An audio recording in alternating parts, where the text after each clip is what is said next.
நரி இனம் ஆஸ்திரேலியாவை தவிர உலகத்தில் அனைத்து கண்டங்களிலும் வாழ்ந்துட்டு வருது. நரியோட கண்கள் இருட்டில் கூட தெளிவாக தெரியும். அதனால தான் அதுங்க நைட்டில் அதிகம் வேட்டையாடுது. நரிகளால் 40க்கும் மேற்பட்ட ஓசைகளை உருவாக்க முடியும். பூமியோட காந்தப்புலத்தை பயன்படுத்தி இரையோட தூரத்தையும் திசையையும் தீர்மானிக்கிற ஒரே விலங்கு நரிகள் மட்டும்தான். நரிகள் வருஷத்துக்கு ஒரு முறை மட்டுமே இனப்பெருக்கம் செய்யும். பெண் நரிகள் தங்களோட குட்டிகளை 60 நாட்களுக்கு சுமக்கும். பிறந்த நரிகளால் பார்க்கவோ நடக்கவோ முடியாது. அதனால தாய் நரி குட்டியோட 3 வாரம் வரை இருக்கும். ஆண் நரி மட்டுமே வேட்டையாட போகும்.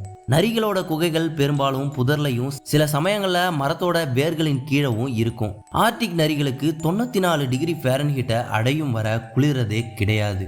நரிங்க மணிக்கு 50 km/h வேகத்துல ஓடக்கூடியது. நரிகளோட ஆயுட்காலம் 14 ஆண்டுகள் தான். நரிகளுக்கு துல்லியமான செவித்திறன் உண்டு. 36 கிலோமீட்டர் தூரத்தில் நகரும் கடிகார முள் சத்தத்தை கூட இதனால் தெளிவாக கேட்க முடியும். நான் இந்த மாதிரி இன்ட்ரெஸ்டிங்கான ஃபேக்ட்ஸை உங்களுக்கு கொண்டு வந்து தெரியப்படுத்துகிறேன். ஆனால் எனக்கு கிடைக்கிறது வெறும் 4 லைக்ஸ் மட்டும்தான்.